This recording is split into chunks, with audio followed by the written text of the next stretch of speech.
지난 7일 수지구 성북중학교 실내체육관 성북관 개관식이 열렸습니다. 개관식엔 이상일 시장을 비롯해 용인교육지원청 관계자, 한기범 농구선수, 학부모 등 50여 명이 참석했습니다. 성북관은 시가 교육부와 경기도교육청과 협력해 사업비를 마련했으며 이번 개관으로 학생들은 기상 여건에 관계없이 안정적인 체육 활동을 할 수 있게 됐습니다. 이상일 시장은 학생들이 이곳에서 아름다운 꿈을 키우고 스스로 행복한 마음으로 성장하길 기대한다고 말했습니다.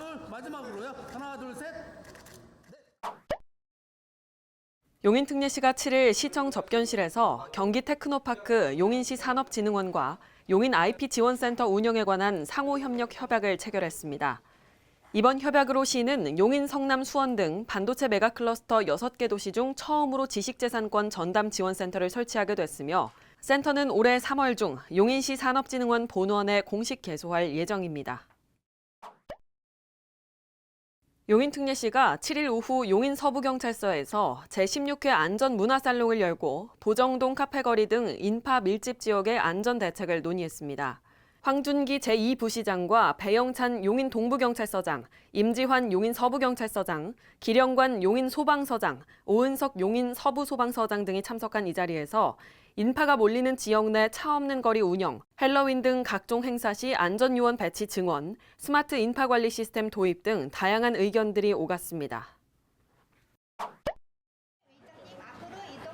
이상일 용인특례시장이 지난 13일 베트남 다낭시 광푸고 사단법인 국제연꽃마을 복지타운에서 열린 용인 공공디지털도서관 준공식에 참석해 축하의 뜻을 전했습니다.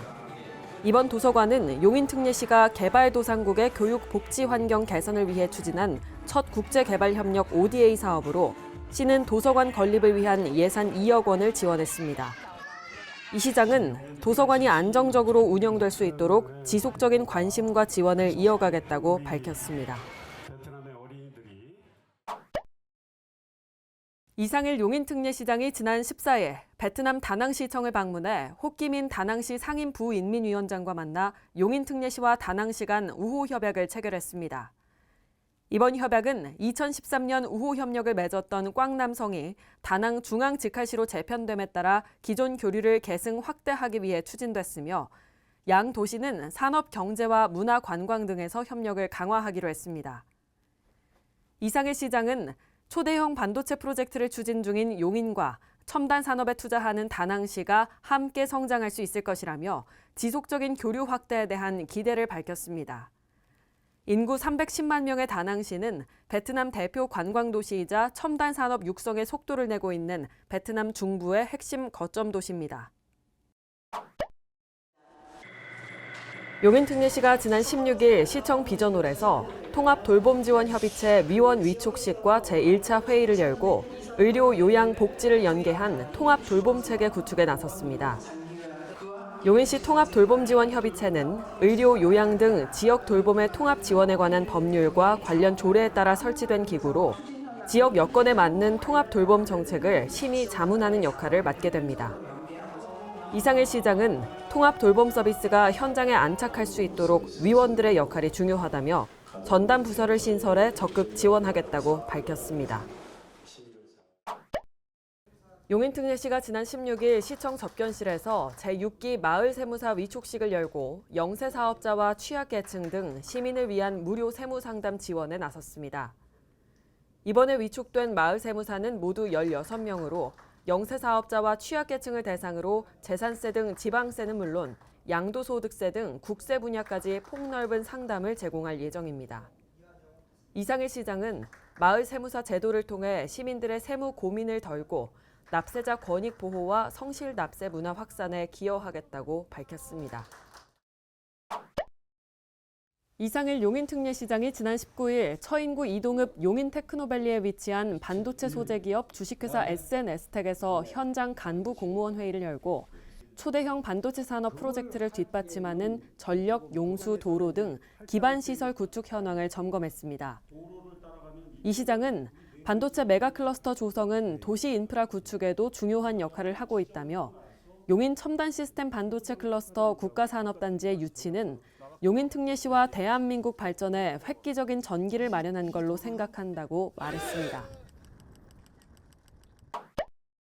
용인특례시가 지난 19일 시청 접견실에서 한국기계연구원, 용인시 산업진흥원과 첨단산업 및 반도체 경쟁력 강화를 위한 업무 협약을 체결했습니다. 이번 협약으로 용인 지역 기업들은 국가연구기관이 보유한 시험, 평가, 인증 장비를 활용해 기술 실증과 사업화 지원을 받을 수 있게 됩니다. 이상일 시장은 이번 협약이 반도체를 비롯한 첨단 산업 발전의 밑거름이 될 것이라고 말했습니다. 용인특례시 지역 내 6개 기업과 단체가 지난 19일 시청에서 열린 사랑의 열차 이어달리기 전달식에 참여해 성금과 성품을 기탁하며 이웃돕기 나눔의 뜻을 모았습니다. 지난해 12월부터 시작된 사랑의 열차 이어달리기는 현재 목표액의 94%를 넘긴 가운데 다음 달 6일까지 이어질 예정입니다. 이상일 용인특례시장이 지난 19일 시장실에서 용인시 청소년참여위원회로부터 청소년 정책 발전을 위한 정책 제안서를 전달받고 간담회를 가졌습니다. 중고교생과 대학생 등 15명으로 구성된 용인시 청소년참여위원회는 이 자리에서 청소년 문화시설 확충으로 정책 서비스 격차를 줄이자는 내용의 미르네 정책을 제안했습니다. 이상일 시장은 접근성이 좋은 곳부터 단계적으로 확충하는 방안을 검토하겠다며 기존 시설을 보완, 활용하는 등 다양한 방법을 살펴보겠다고 답변했습니다. 용인특례시가 지난 20일 시청에서 2026년 중소기업 지원시책 합동설명회와 CES 2026 인사이트 세미나를 잇따라 열고 지역 기업의 금융, 판로, 수출 지원 등 주요 정책을 안내하고 국제기술 동향과 CES 참가 성과를 공유했습니다. 이상일 시장은 시는 세계 기술의 각축장이 된 CES에서 7년 연속 용인시 단체관을 운영하고 있다며 기업들이 더 신나게 활동하실 수 있도록 시도 열심히 지원하겠다고 말했습니다. 이상일 용인특례시장이 23일 시장실에서 김동연 경기도지사를 만나 지방산업단지 계획 심의 권한 이양 등 9개 현안을 건의했습니다. 이 시장은 현재 지방산단은 지정은 시가, 심의는 도가 맡는 구조여서 이원화된 행정 절차로 시간이 지체된다며 반도체 산업이 속도전인 만큼 심의 권한을 시로 이양해 줄 것을 요청했습니다. 또 용인 반도체 국가산단 지방 이전론이 속히 불식되도록 경기도도 노력해 줄 것을 당부했습니다. 아울러 경강선 연장과 경기 남부 동서-횡단선, 경기 남부 광역철도의 제5차 국가철도망 구축 계획 반영 지원과 11개 지방도 사업의 제4차 경기도 도로건설 계획 반영 등을 건의했습니다.